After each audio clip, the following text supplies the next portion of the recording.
Poštovane koleginice i kolege, dobar dan i dobrodošli. Pre svega želim da vas pozdravim u ime izdavačke kuće Biks školstvo i svoje lično ime. Ja sam Gorica Njegovanović i danas ćemo govoriti o ostvarivanju ishoda u različitom digitalnom okruženju kada je reč o nastavnom predmetu digitalni svet.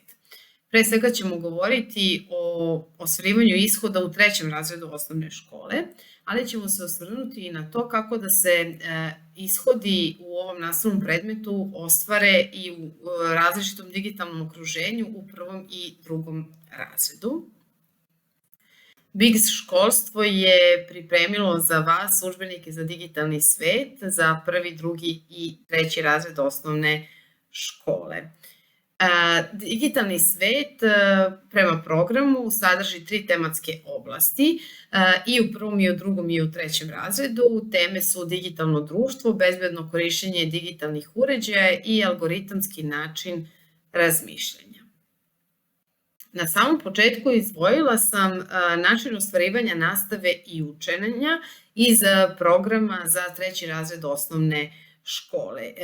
Razlog zbog čega sam počela sa ovim delom i ovaj jedan deo sam ovde posebno izdvojila i sada ću jedan taj deo i da pročitam i upravo zbog toga što se ovde govori, pa mogu slobodno da kažem po prvi put da je u programu napisano da mi kao učitelji imamo mogućnost da koristimo informatički kabinet. To je veoma važno da bismo dostigli ishode pre svega u 3. razredu osnovne škole za predmet digitalni svet i ovde se jasno govori da ishode koji su definisani je potrebno ostvariti sa različitim nivoima raspoloživosti digitalnih uređaja namenjenih za korišćenje od strane učenika. Takođe, nastavnik treba da realizuje nastavu u kabinetu za informatiku i računarstvo i da omogući učenicima da koriste računare na način koji direktno doprinosi ostvarivanju definisanih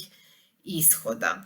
S obzirom na to da sam i sama učitelj, moram da kažem da iako ja radim u školi koja je zaista dosta dobro digitalno opremljena, ponekad se dešava da i u našoj školi, ali i u mnogim školama koje sam imala priliku da posetim, učitelji prosto nemaju mogućnost da koriste digitalni kabinet, odnosno informatički kabinet. Sada je to jasno definisano u programu za 3. razred, preporučeno je u programu za 2. razred digitalnog sveta. Tako da želim da kažem prosto svim kolegama da sada imamo mogućnost i potrebu da časove realizujemo upravo u informatičkom kabinetu.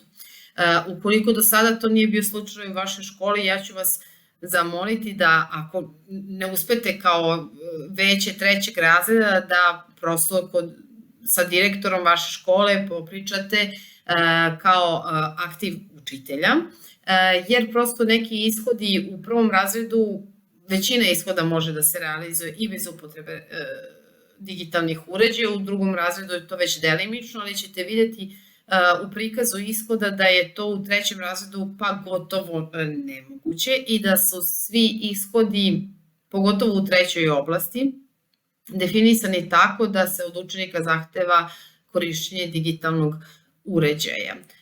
Svakako idealno je da svaki učenik ima za sebe jedan digitalni uređaj, jedan računar. Ukoliko to nije slučaj i program preporučuje da 2 učenika da rade u paru, što je zaista jako dobro, ali ako nemate ni tu mogućnost, vidjet ćete i pokazat ću vam na koji način čak i frontalno možete da realizujete nastavu i da ostvarite ishode. Takođe, ovde se navodi i da nastavnik mora da obezbedi alternativu za učenike koji nemaju digitalne uređaje kod kuće kojima nije dostupan internet i da se prosto od nastavnika očekuje da omogući pristup učenicima digitalnim uređajima pre ili posle nastave.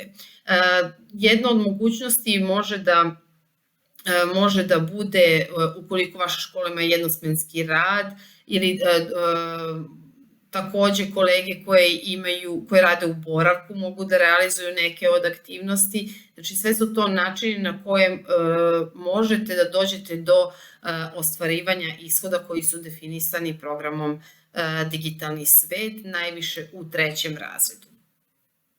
Ovde vidimo prikaz iz oblasti digitalno društvo. U pitanju su ishodi za 1., 2.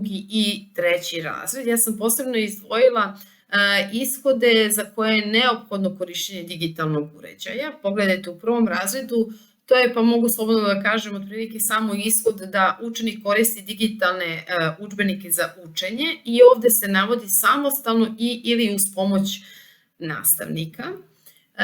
Svi ostali ishodi iz ove oblasti su otprilike zaista dostižni bez upotrebe računara. Dovoljno je da samo nastavnik ima digitalni uređaj. U 2. razredu se broj ishoda za koje je potrebno korišćenje digitalnog uređaja povećava iz prostog razloga što se u 2. razredu koristi program za obradu slike, s tim što je sada ovde ostavljena ta mogućnost da učenik uz pomoć nastavnika kreira grafičke datoteke i obratite pažnju na ishod da učenik samostalno koristi digitalne udžbenike za učenje. Znači, za razliku od 1. razreda, kada je učenik uz pomoć nastavnika koristio digitalne udžbenike, jedan od ishoda je da učenik samostalno koristi digitalne udžbenike za učenje. U 3. razredu broj ishoda u kojem je potrebno da učenik koristi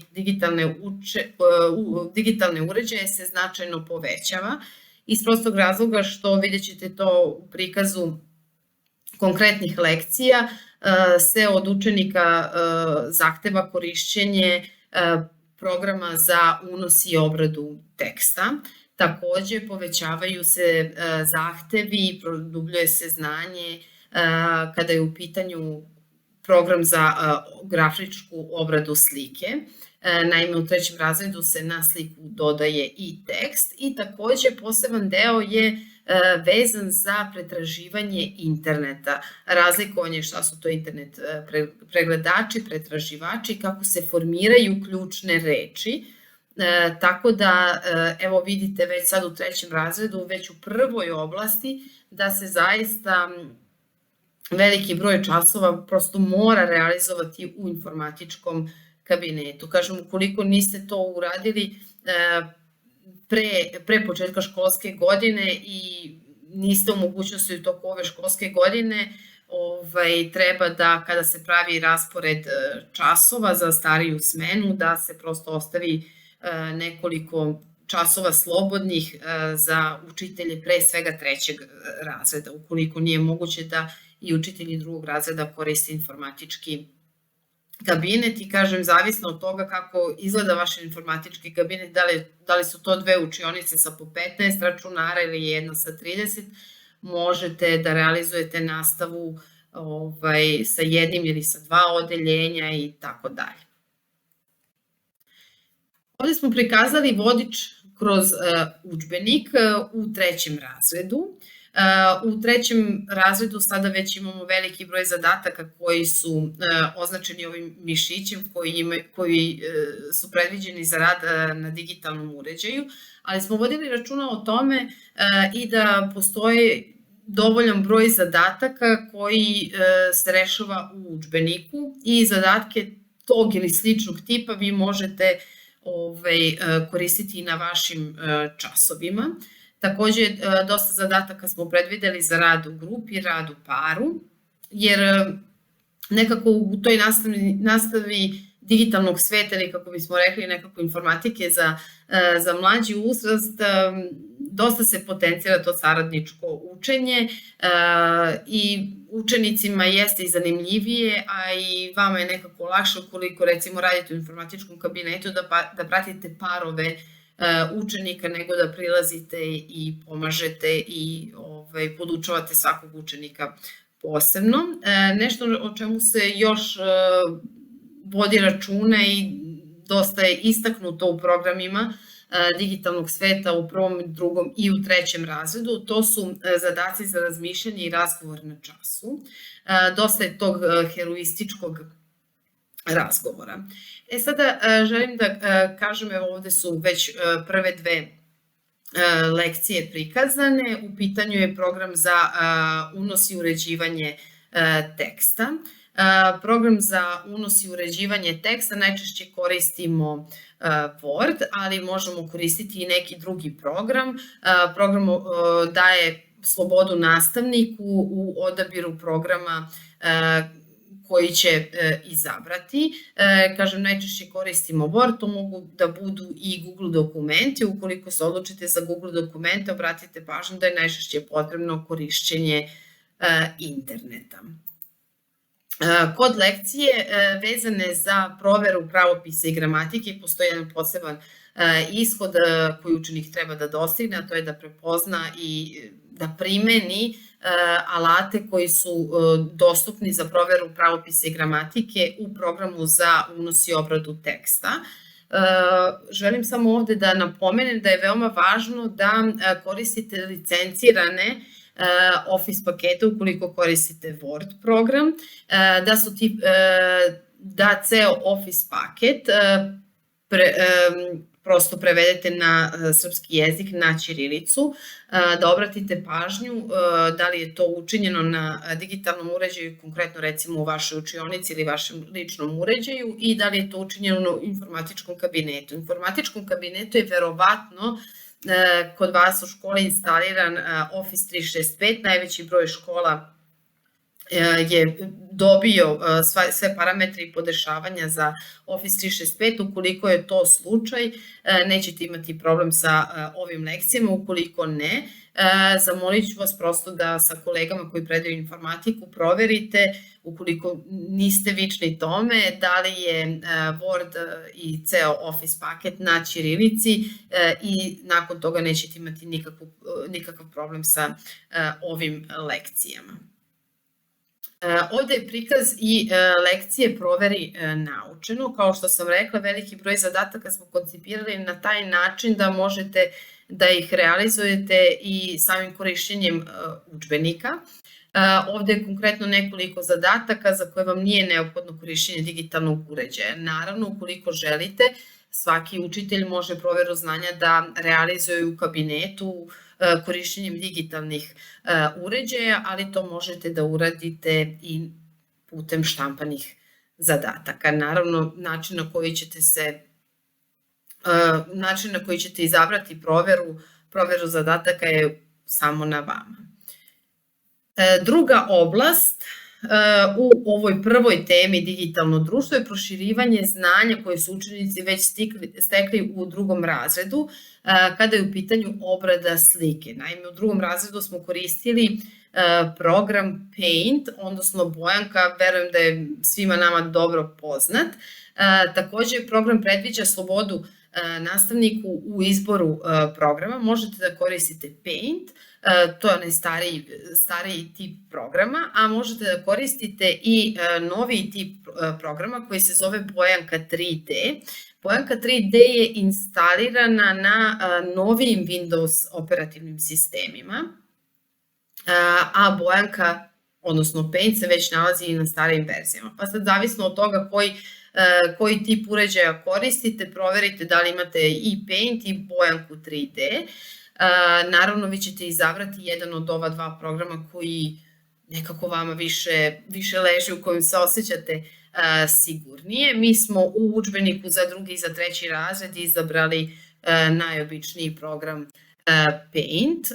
I ovde kažem da je sada proširivanje znanja. Učenik treba da se osposobi da unosi i tekst ispod crteža koji je već naučio da pravi, kažem, u drugom razredu osnovne škole, tako da se eto ta priča nekako i proširuje i sada već i zaokružuje u trećem razredu, po mom nekom ličnom mišljenju, verovatno uvodu u PowerPoint u četvrtom, ali hajde da sačekamo program za četvrti razred. Ovde smo napravili jednu korelaciju, pre svega sa srpskim jezikom, i učili smo da pravimo strip. Tako da, eto, sva znanja koja učenici steknu i veštine koje steknu u tom radu u Paintu mogu da prenesu sada ovde i na pravljenje stripa. Takođe nešto, mogu slobodno da kažem i novo i zanimljivo je kritički odnos prema rezultatima pretrage kada govorimo o internetu. Tako da moram da kažem da je kritičko razmišljanje jedna od veština za 21. vek i dosta se potencira na tome da se prosto razmisli o rezultatima pretrage do kojih učenici dolaze kada pretražuju internet, i ovde je dat prikaz dva teksta sa različitih izvora sa interneta, kako učenici da provere istinitost, odnosno kako da ne poveruju prvu informaciju do koje dođu. Kada govorimo o drugoj temi, o bezbednom korišćenju digitalnih uređaja, ponovo imamo prikaz ishoda po razredima. Vidjet ćete da su nekako najbrojniji i najzahtevniji ishodi u drugom razredu i zaista se dosta pažnje posvećuje toj bezbednosti dece na internetu i mislim da je ovo oblast koja je zaista jako temeljna i dobro koncipirana. U trećem razredu bih izdvojila nove sadržaje, a to su PEGI oznake koje se nalaze na svim igricama i na svim aplikacijama koje pre svega instaliramo na digitalne uređaje, pa ovo će biti, verujem, veoma korisna i zanimljiva lekcija učenicima.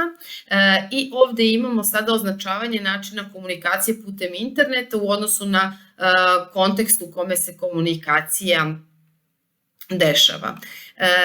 Ovde je prikaz dve stranice jedne od lekcija iz ove oblasti. Pazimo šta delimo na svetskoj mreži. Kažem, proširivanje znanja o pravilima ponašanja na internetu.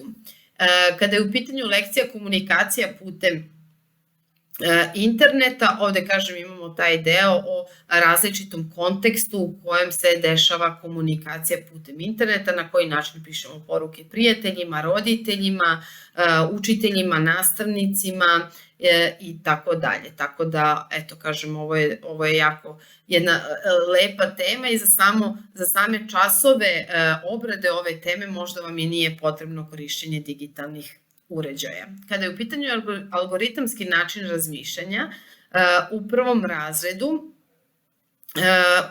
digitalni uređaji otprilike da vam nisu ni potrebni. Potrebni su vam u nekoliko lekcija kada učenicima pokazujete kako radi fizički uređaj, odnosno mikrokontroler, a to je mikrobit, za koji ću da kažem na koji način možete da dođete do mikrobita. Drugi razred, u drugom razredu se uvodi već blokovsko programiranje i sam blok petlja, odnosno ponavljanje naredbi određeni broj puta. U trećem razredu je programiranje, kao što vidite, dosta ozbiljnije i osim blokova za ponavljanje koristimo sada i operatore, kako računske, tako i operatore poređenja. Takođe, sada se od učenika zahteva i da koriste i rešavaju zadatke u kojima se koristi grananje, odnosno donošenje odluka. Šta će uređaj da uradi ukoliko je neki uslov ispunjen, odnosno nije. Tako da, eto, kažem, u trećem razredu ova treća oblast je zaista složena, mogu tako da kažem, ali i zanimljiva za rad. Stoga smo mi u trećem razredu uveli Scratch, nismo to učinili u prvom i drugom, mislimo da je pravo vreme sada u trećem razredu i nekako sam program vas upućuje na to da koristite Scratch, jer tamo u jednom delu u programu prosto i način na koji je predviđeno da se realizuje ova oblast podrazumeva neke od operatora koji se nalaze u Scratchu. Scratch je programski jezik koji je preveden na više od 40 jezika, potpuno je besplatan i možete ga koristiti. Kažem, iako se dešava da učitelji možda imaju odrasli nastavnici, bojazan i neku odbojnost od Scratcha da deluje teško, verujte da nije. samo ovo okruženje može delovati pomalo, eto, ako mogu tako da kažem, konfuzno, ali verujte mi za par sati, par dana, zavisno od vaših digitalnih kompetencija i umeća, ćete, verujte mi, veoma dobro ovladati Scratchom. Kažem, sve je prevedeno na srpski jezik, sve je u blokovima, sve poput neke puzzle, slagalice i za korišćenje tih jednostavnih programa i jednostavnih zadataka verujem da ćete se snaći i da ćete biti veoma dobri u Scratchu. Nakon tih prvih lekcija vezanih za Scratch imamo jedan uvod pred zadatke sa grananjem, a to je kroz iskustvo učenika uvodimo ih u to kako donosimo odluke i ukoliko je neki zahtev ispunjen, šta ćemo onda učiniti, a ukoliko zahtev, odnosno neki uslov nije ispunjen, šta će se onda desiti. Tako da je ovo lekcija koju u potpunosti možete da joj posvetite čak i 2 časa i da je prikažete preko algoritma, za to vam nije potrebno korišćenje digitalnog uređaja. Nakon ove lekcije sada već ponovo se vraćamo u Scratch i uvodimo nove blokove, ako onda i u suprotnom. Šta će se desiti ako je uslov zadovoljen i šta će se desiti u suprotnom ukoliko neki uslov nije zadovoljen. Računamo u Scratchu svakako zato što nam program prosto predviđa korišćenje računskih operatora, to su plus, minus, puta i podeljeno. I konkretno za ovu lekciju i za ostvarivanje ovih ishoda vidite da učenik je potrebno da navede aritmetičke operatore. Ukoliko je vašim učenicima teško da naprave ovakve zadatke, to možete umesto njih da učinite vi, a od učenika da tražite prosto razumevanje šta će se desiti, da oni predvide dalje šta će računar da uradi ukoliko je uslov zadovoljen ili ukoliko uslov nije zadovoljen. Svakako verujem da gotovo svi u našem razredu imamo po neko ko je spretniji u Scratchu i onda možete tog učenika svakako uposliti da pomaže drugim đacima. Želim da kažem i da je Scratch dostupan i za preuzimanje na digitalni uređaj, tako da vam za njegovo korišćenje internet nije potreban. Mikrobit projekat Kocka je ovde takođe prikazan, jer korišćenje mikrobita u nastavi se nastavlja i u 3. razredu osnovne škole, nekako smo ga upoznali od prvog razreda. Mikrobit je kroz projekat Škole za 21. vek dostupan u svim osnovnim školama, tako da ga možete dobiti. Kažem, u našem udžbeniku smo i povezivali znanja iz različitih oblasti kroz neki vid projektne nastave. Takođe, pripremili smo i strane za samoprocenu ostvarenosti ishoda koje će učenici sami da procene koliko su bili uspešni na kraju određene teme. Programiranje na mikrobitu takođe možete da realizujete bez upotrebe interneta. Ovde imate link na kom možete da pristupite i da preuzmete aplikaciju, da je instalirate na vaš uređaj i da mikrobit koristite, kažem, bez upotrebe interneta. Takođe, mikrobit radno okruženje u potpunosti prevedeno na srpski jezik, na ćirilicu, tako da možete da ga koristite bez problema.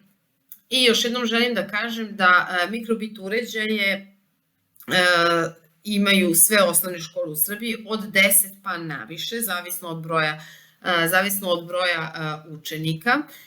Obuku za korišćenje mikrobit uređaja prošli su svi nastavnici informatike, tako da ću vas zamoliti da sa svojim kolegama porazgovarate o načinima korišćenja mikrobita i želim da istaknem da mikrobit nisu zadužili nastavnici informatike, nego da su mikrobit dobile škole za sve nastavnike, za sve učenike, tako da ne bi trebalo zaista da imate problem da dođete do mikrobit uređaja.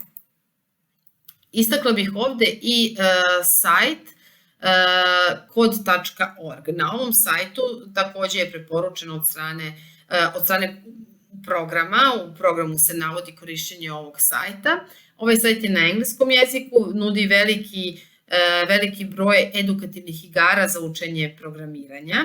Ono što je prepreka za korišćenje ovog sajta jeste da je on na engleskom jeziku, a određene igre su samo prevedene na srpski jezik. Tako da biste došli do tih igara i do tih aktivnosti koje su prevedene na srpski jezik ili koje ne podrazumevaju korišćenje digitalnog uređaja, bit će vam potrebno određeno znanje engleskog jezika, tako da ćete i tu moći i morati da ukoliko niste dobar poznavalac engleskog jezika, da sarađujete ili sa kolegama iz veća ili sa nastavnicima engleskog jezika, ali kažem, eto, ukoliko ste zainteresovani, imate vremena, možete na ovom sajtu da potražite aktivnosti koje ne zahtevaju upotrebu računara.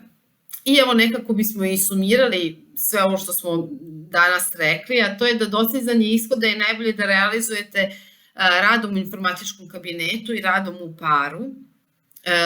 To je zaista nekako, to su najidealniji uslovi. Ukoliko to ne možete, zaista najveći broj ishoda možete da realizujete frontalnim radom, ukoliko samo vi u učionici imate jedan digitalni uređaj i dosta toga možete da uradite i bez upotrebe računara, ali nažalost do drugog razreda, već od trećeg bi to bilo prilično teško, ali se ja zaista nadam da bar svi možemo da obezbedimo jedan digitalni uređaj u učionici i da nekako taj digitalni jaz predupredimo i da sve ovo što radimo prosto približimo našim učenicima.